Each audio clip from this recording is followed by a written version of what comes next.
The most popular van for long trips will cost you $20,000 more than it should over 5 years. Here's why it happens, which vans don't do that, and the ownership math nobody explains before you write the check. If you're Europe-based, stay with me. The advice flips later, and almost nobody covers it. The Mercedes Sprinter, why everyone buys it, and half regret it. The 2025-2026 Mercedes Sprinter 2500 is what you'll see everywhere. 4-cylinder diesel in Europe, gas or diesel in the States, and a service network that actually exists. Here's what they don't tell you. The 2019 to 2022 Sprinters had DEF system failures that cost $4,000 to $7,000 to fix. Mercedes extended some warranties, but if you're buying used, you're inheriting that time bomb. The newer models supposedly fixed it, but you're paying $8,000 to $12,000 more for a 2024-2026 model versus a 2021, and you won't know if that premium bought you reliability or just newer floor mats until year 3. But here's why it still makes the list. When something breaks in rural Spain or outside Bozeman, Montana, there's a dealer within towing distance. I've watched a couple spend 11 days waiting for a Ford Transit part in rural France. Their Airbnb costs erased every dollar they saved buying the Transit over the Sprinter. The math, a Sprinter 2500 diesel depreciates roughly 35 to 40% in the first 3 years if you put 60,000 miles on it. A Transit, 45 to 50% with the same miles. That's a $6,000 to $9,000 difference at resale. The Sprinter costs more up front, but you get some of it back if you don't get unlucky with the DEF system. Total cost of ownership beats sticker price, always. Now, if you want all the Sprinter benefits without the Mercedes repair bills, there's one American van most buyers completely overlook: the Ram ProMaster 3500, the accountant's choice.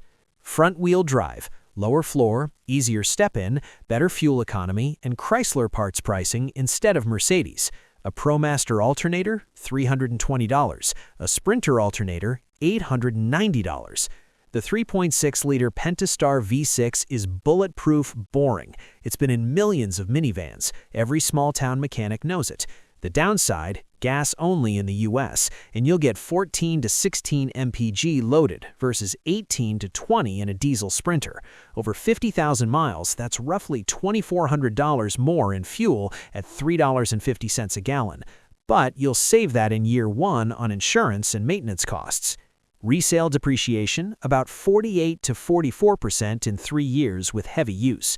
But it starts $15,000 to $18,000 cheaper, so total cost of ownership often ends up lower unless you're putting on 100,000 plus miles. Who should buy it?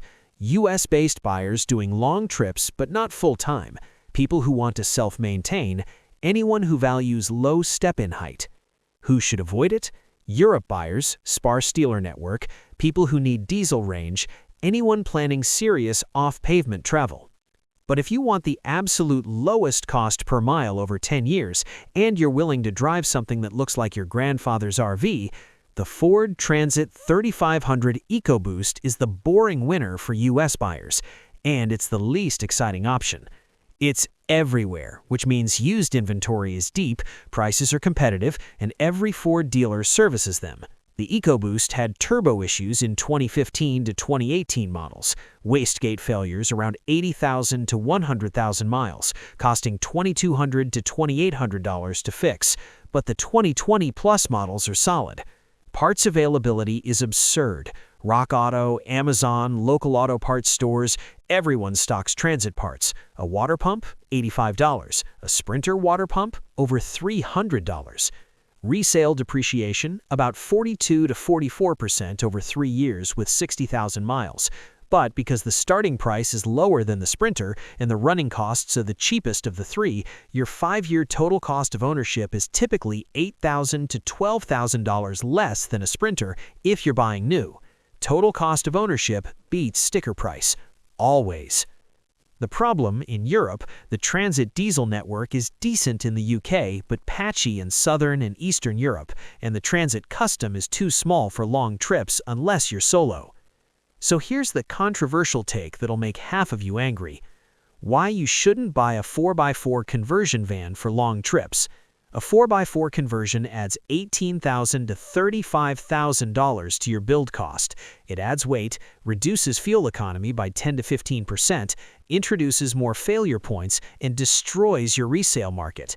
When you sell, you're not selling a van, you're selling risk to the next buyer. The 4x4 conversion narrows your buyer pool to people who want 4x4 and your specific build and are willing to pay your price. Meanwhile, the stock two-wheel drive van has 50 buyers lined up. Unless you're genuinely spending 30-plus days per year on unmaintained Forest Service roads, you're paying a luxury tax for capability you'll use twice. Put that $25,000 towards solar, a diesel heater, and a cushion for repairs. Breakdowns decide your happiness, not floor plans. The European exception: Volkswagen California and Fiat Ducato. If you're Europe-based, the Sprinter is still viable, but the Volkswagen California 6.1 and the Fiat Ducato dominate for a reason: parts networks across the entire continent and lower ownership costs than Mercedes. The California Ocean is turnkey but depreciates brutally, 50 to 55% in 3 years, because everyone wants the newest one. You're better off buying a 2-year-old California and letting someone else eat that first-owner depreciation. The Fiat Ducato is Europe's ProMaster equivalent: cheap to run, service everywhere, boring, and reliable. The 2.3 multi-jet diesel is agricultural but unkillable. Expect 25 to 30 mpg, which matters when diesel is €1.80 a liter. So here's what all this means if you're writing a check in the next 90 days. The real answer: what you should actually buy. If you're US-based and buying new, Ford Transit 3500 EcoBoost, extended wheelbase, high roof. Boring, cheap to run, easy to sell. Put the money you save into the build. If you're US-based and buying used, 2020 to 2022 Ram ProMaster 3500. Let someone else eat the depreciation. Enjoy the low running costs. If you're US-based and need diesel range or want resale protection, 2024 Plus Sprinter 2500, but only if you can absorb a $6,000 DEF repair without selling the van. If you're Europe-based, 2-year-old Volkswagen California or a Fiat Ducato you convert yourself. Avoid new, the depreciation is punishment. What everyone should avoid: brand new Sprinters unless you're keeping them 8+ years, 4x4 conversions unless you're actually overlanding, and anything with a service network smaller than 50 locations in your region.